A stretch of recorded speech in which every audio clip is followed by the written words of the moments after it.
O vídeo já vai começar, mas antes, não se esqueça de se inscrever e ativar as notificações.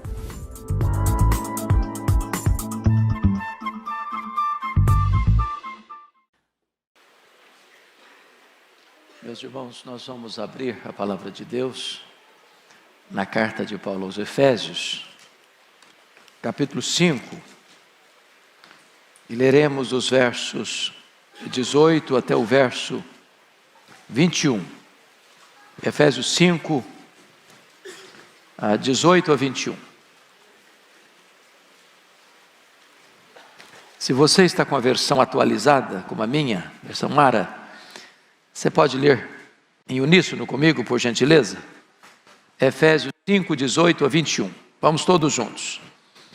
E não vos embriagueis com vinho, no qual há dissolução, mas enchei-vos do Espírito, falando entre vós com salmos, entoando e louvando de coração ao Senhor, com hinos e cânticos espirituais, dando sempre graças por tudo a nosso Deus e Pai, em nome de nosso Senhor Jesus Cristo, sujeitando-vos uns aos outros no temor de Cristo. Amém. Meus amados, o apóstolo Paulo, que foi certamente o grande desbravador do cristianismo, ele, depois de percorrer as províncias da Galácia, da Macedônia e da Acaia, plantando igrejas, ele dedica a maior parte do seu tempo numa região, numa igreja, na terceira viagem missionária na cidade de Éfeso. Ele ficou ali 3 anos.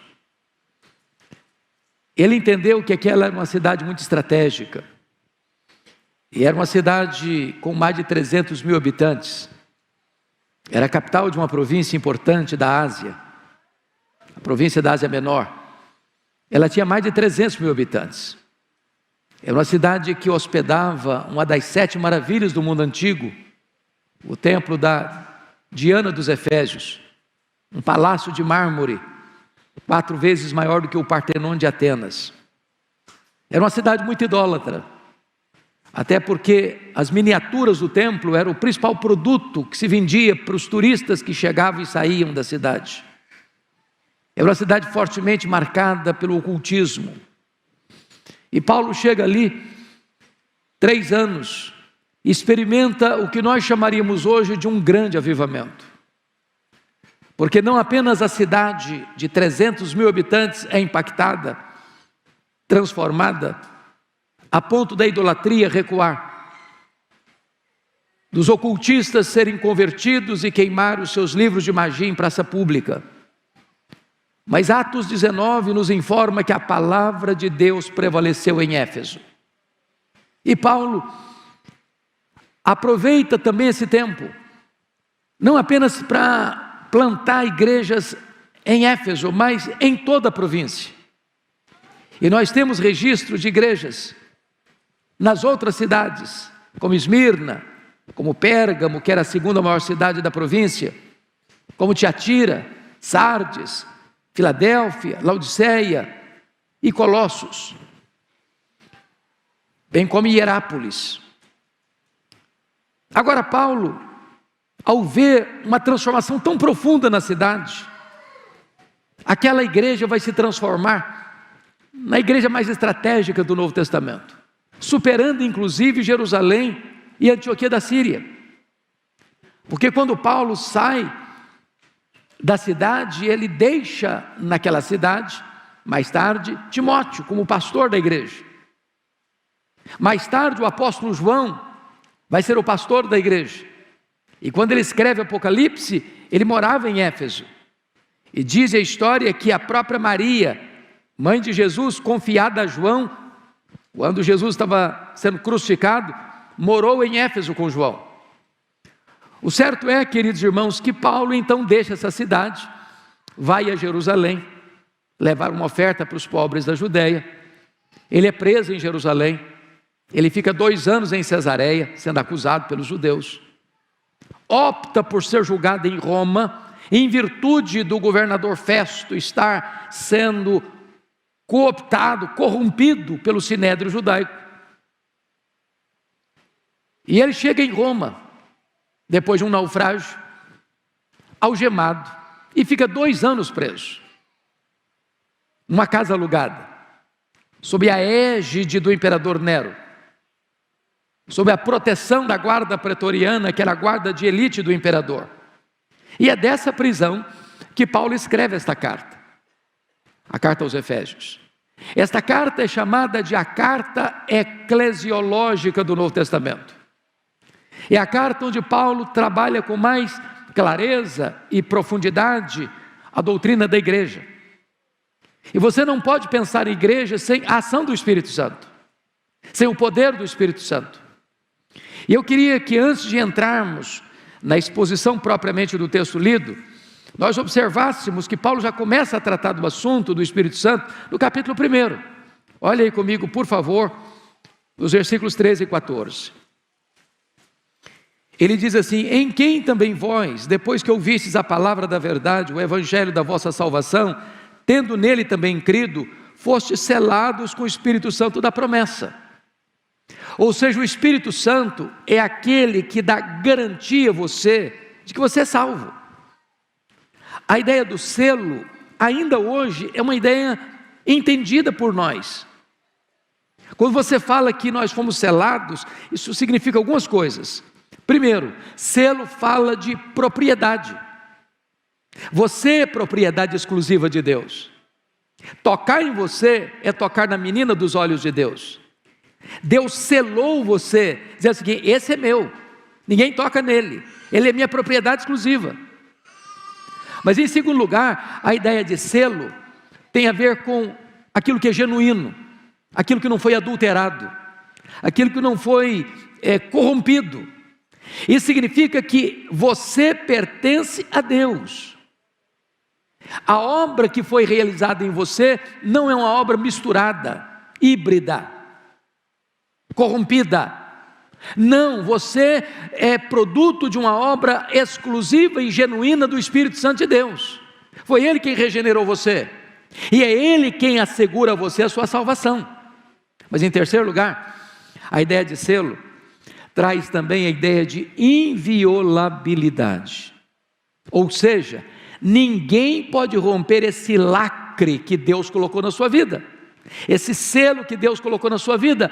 Você é propriedade exclusiva de Deus, e ninguém pode arrancar você das mãos de Cristo, ninguém pode separar você do amor de Deus. A sua salvação está rigorosamente assegurada e garantida. Mas confira comigo o versículo 14, ele diz assim: o qual, o Espírito Santo, é o penhor da nossa herança, até o resgate da sua propriedade, em louvor da sua glória. O que ele está dizendo aqui?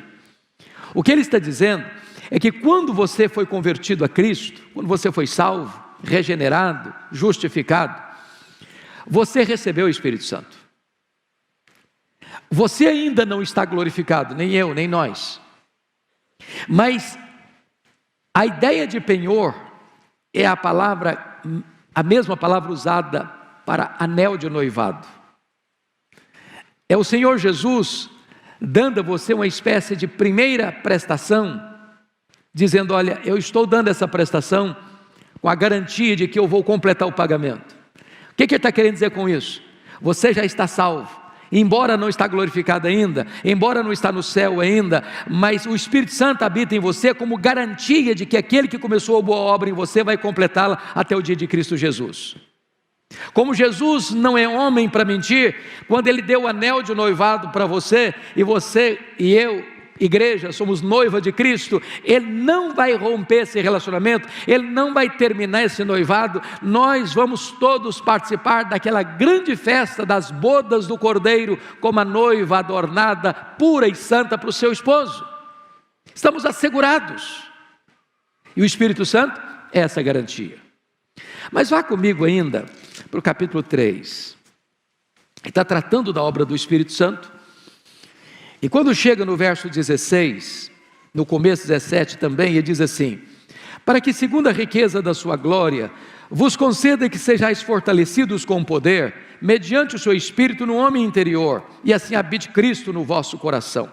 O que Paulo está dizendo é que você que é crente, e nós somos, louvado seja Deus, nós recebemos o Espírito Santo, e o Espírito Santo nos capacita com poder,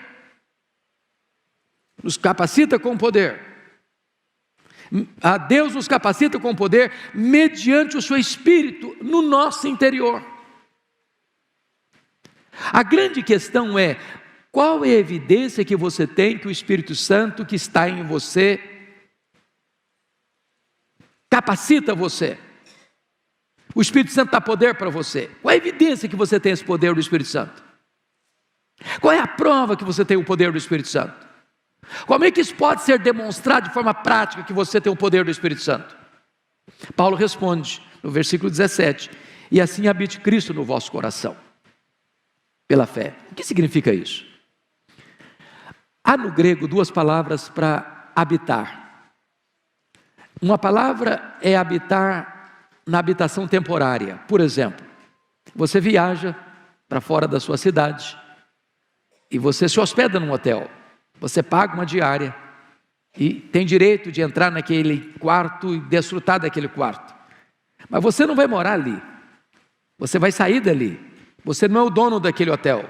Você não é o dono daquele quarto. Você não tem liberdade nem direito de fazer mudanças naquele quarto. Você é apenas um hóspede que chegou e vai embora. Essa não é a palavra que está aqui. A palavra que está aqui é habitar como dono, como proprietário. É habitar de forma permanente.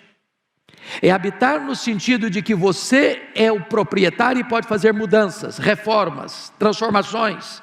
Em outras palavras, você tem todas as chaves. A ideia é que, quando você está cheio do Espírito Santo, Cristo habita em você, não como alguém que vem e vai embora, não como um hóspede que chega e sai, mas Jesus habita em você como dono da sua vida, como dono da sua casa. Jesus tem todas as chaves da sua vida e Ele pode abrir todos os cômodos da sua vida, Ele pode entrar lá no seu interior, mudar tudo que está lá, precisando de reforma, de restauração, de mudança. Joga fora o que não presta. Ele é o dono, Ele tem autoridade, Ele tem competência, Ele tem o poder. Como é que você sabe que você está cheio do Espírito Santo? É quando Jesus é o Senhor da sua vida. Uma vida cheia do Espírito Santo é uma vida cristocêntrica. Bom, dito isso, vamos para o texto lido. Efésios capítulo 5. Notem vocês no verso 18, que Paulo diz agora: e não vos embriagueis com vinho, no qual há dissolução, mas enchei-vos do Espírito. E Paulo está fazendo aqui uma espécie de contraste. Ele está fazendo aqui uma comparação também. A comparação é rasa, o contraste é profundo. Qual que é a comparação rasa? É que tanto uma pessoa bêbada quanto uma pessoa cheia do Espírito Santo, ela está sob influência ou de algo ou de alguém. Uma pessoa embriagada, ela está dominada pelo álcool. Ela não tem lucidez, ela não tem equilíbrio, ela não tem bom senso, ela perde a sua capacidade de controle, ela está sob o efeito do álcool, ela está bêbada. Mas uma pessoa cheia do Espírito Santo, ela está sob o controle, sob o domínio, sob a direção do Espírito Santo. Quem está no governo da sua vida, das suas palavras, das suas ações, das suas reações, das suas decisões, é o Espírito Santo. Essa é a comparação superficial. Onde está o contraste profundo? É que uma pessoa bêbada, o resultado da embriaguez é o quê? Dissolução, vergonha, opróbrio, derrota, fracasso. Uma pessoa bêbada fala o que não deve falar, faz o que não deve fazer, toma decisões erradas, precipitadas, que vai trazer vergonha depois para ele, para a família dele. Mas quando você está cheio do Espírito Santo, o resultado está aí descrito nos versos 19 a 21. Você, olha comigo, versículo 19, você vai falar entre vós com salmos. Grife a expressão entre vós. Uma pessoa cheia do Espírito Santo, ela tem relacionamentos saudáveis. Pode ter certeza disso. Uma pessoa encrenqueira, onde chega tem confusão, onde chega ela apronta uma briga com todo mundo, onde chega o ambiente se transtorna, ela não está cheia do Espírito Santo. Olha, em segundo lugar, se uma pessoa está cheia do Espírito Santo, no versículo 19 ainda diz, e louvando de coração ao Senhor. Grife a expressão ao Senhor. Agora não é mais horizontal, agora é vertical. Uma pessoa cheia do Espírito Santo, ela tem prazer em adorar a Deus, ela tem prazer no louvor. Preste atenção nisso. Uma pessoa que não gosta de louvar a Deus, não está cheia do Espírito Santo não, porque quando o Espírito Santo está habitando em você plenamente, você tem prazer em adorar. Terceira a prova que você tem o Espírito Santo, está cheio do Espírito Santo. Olha o versículo 20, dando sempre graças por tudo a nosso Deus e Pai, em nome de nosso Senhor Jesus Cristo. Você tem um coração agradecido. Uma pessoa que murmura, que só olha para a vida com óculos escuros, que reclama de tudo, reclama da vida, reclama do trabalho, reclama da família, reclama do cônjuge, reclama dos filhos, reclama da casa, reclama da igreja, reclama do Brasil, reclama do mundo, ele só olha o negativo, não está cheio do Espírito Santo. Uma pessoa cheia do Espírito Santo, ela tem gratidão no coração. Quarta evidência, olha o versículo 21, está escrito o seguinte, sujeitando-vos uns aos outros no temor de Cristo. Ele tem um espírito submisso. Se você vê uma pessoa arrogante, pensa que o mundo gira ao redor dele, todo mundo tem que servir a ele, ele é o centro do universo, ele não está cheio do Espírito Santo. Uma pessoa cheia do Espírito Santo, ela tem um espírito diaconal. Uma pessoa cheia do Espírito Santo, ela gosta de servir, ela está pronta a servir, ela se dispõe a servir, ela tem a disposição de ter a bacia e a toalha como emblemas da sua humildade. Agora notem comigo, vamos nos deter um pouquinho agora sobre esta ordem de Deus. Está escrito assim, e não vos embriagueis com vinho no qual há dissolução, mas enchei-vos do Espírito. Então nós temos duas ordens no texto, uma negativa, não vos embriagueis com vinho, e uma positiva, mas enchei-vos do Espírito. Em outras palavras, se embriagar-se é um pecado, e não ser cheio do Espírito Santo também é um pecado. Nós às vezes lemos o texto só pela metade. Todos nós concluímos, e com razão, que uma pessoa embriagada, bêbada, ela está pecando contra Deus, contra si mesmo, contra a sua família. Mas nós, muitas vezes, não nos apercebemos que não sermos cheios do Espírito Santo também é um pecado. Certa feita, alguém abordou o Dr. Billy Graham, um diácono da igreja, pastor Billy Graham, nós estamos enfrentando um problema na nossa igreja. Eu falei, mesmo? Que problema? É que tem um diácono da igreja que está se embriagando, está precisando ser disciplinado. E o pastor Billy Graham disse, é verdade. Mas deixa eu fazer outra pergunta. E os demais membros da igreja estão cheios do Espírito Santo? Porque às vezes nós só notamos um lado, o negativo, e não olhando a ordem positiva. Agora vejam vocês que esta ordem, então vamos pegar o verbo, enchei-vos do Espírito. E algumas coisas merecem destaque. A primeira coisa que está escrita aqui é que é um verbo no imperativo. Ele não está pedindo, ele não está recomendando, ele está dando uma ordem. E ordem é dada para se cumprir. Sobretudo porque quem está dando a ordem, está dando uma ordem legítima, verdadeira, cabível, e ele tem competência para dar a ordem. Então, prestem bem atenção, não ser cheio do Espírito Santo é um pecado. É um pecado de desobediência a uma ordem expressa de Deus. Eu não tenho o direito de ser uma pessoa sem plenitude do Espírito Santo. Agora pensem comigo, se esse não é um pecado que a igreja está cometendo. E quando eu penso igreja, eu não estou pensando na coletividade, cada um de nós. E eu lhe faço essa pergunta nesta manhã, e eu não quero que você me responda levantando a sua mão, mas pergunte ao seu coração: você está cheio do Espírito Santo?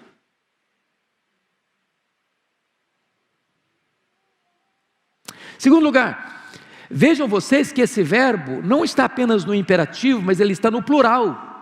Enchei-vos.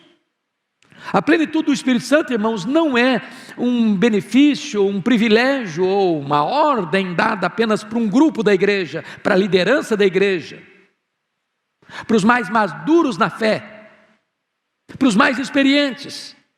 Essa ordem é dada a todos os crentes, a todos os salvos. Não importa se você nasceu de novo hoje, ou se você tem 50 anos de vida cristã, a ordem é para você, a ordem é para mim, a ordem é para nós, é para todos, para as crianças, para os adolescentes, para os jovens, para os homens, para as mulheres, para os presbíteros, para os diáconos, para os pastores, para os missionários, para todos os crentes. Terceiro, vejam vocês que este verbo está na língua grega no que nós chamamos de presente contínuo. Deixa eu ilustrar. Vocês se lembram do casamento em Caná da Galileia?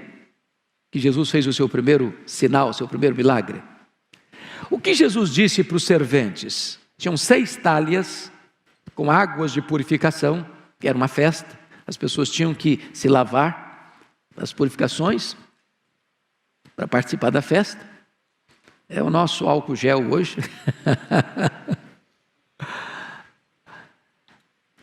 E Jesus chega para os serventes, cada talha pegava em torno de 100 litros, e Jesus diz assim para os serventes: enchei d'água as talhas.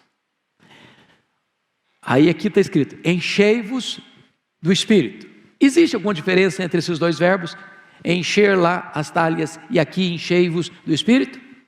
Na língua grega tem, no português não. Lá para as talhas, a ordem era dada para se cumprir uma única vez, sem repeti-la. Enchei d'água as talhas, enche agora e nunca mais encha de novo. Só esse momento, é só para essa hora, não vai repetir mais. Aqui, em Efésios 5,18, o verbo está no presente contínuo. Enchei-vos do Espírito. Você enche hoje, tem que ser cheio amanhã, você vai ter que ser cheio a semana que vem, você vai ter que ser cheio o mês que vem, o ano que vem. Ou seja, a plenitude do Espírito Santo de ontem não serve mais para hoje. Todo dia você precisa ser cheio do Espírito Santo. E vocês todos que estão aqui se lembram de que houve um momento na sua vida em que você já foi mais cheio do Espírito Santo que está sendo hoje. E a ordem permanece: enchei-vos, enchei-vos, enchei-vos. Hoje você e eu precisamos ser cheios do Espírito Santo. Nesta manhã nós precisamos ser cheios do Espírito Santo. Mas tem outra coisa. Esse verbo está no que nós chamamos também de voz passiva. O que significa isso? Significa que você e eu não somos o agente dessa plenitude. Você e eu somos o receptáculo dessa plenitude. Eu não produzo essa plenitude, eu recebo essa plenitude.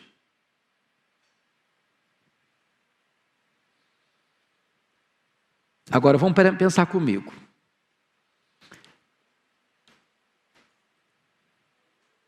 Para que alguém seja cheio de algo ou de alguém, o que ela precisa? Se esvaziar, não? Você não pode encher o que já está cheio. Na lei da física, o que diz? 2 corpos não ocupam o mesmo espaço ao mesmo tempo.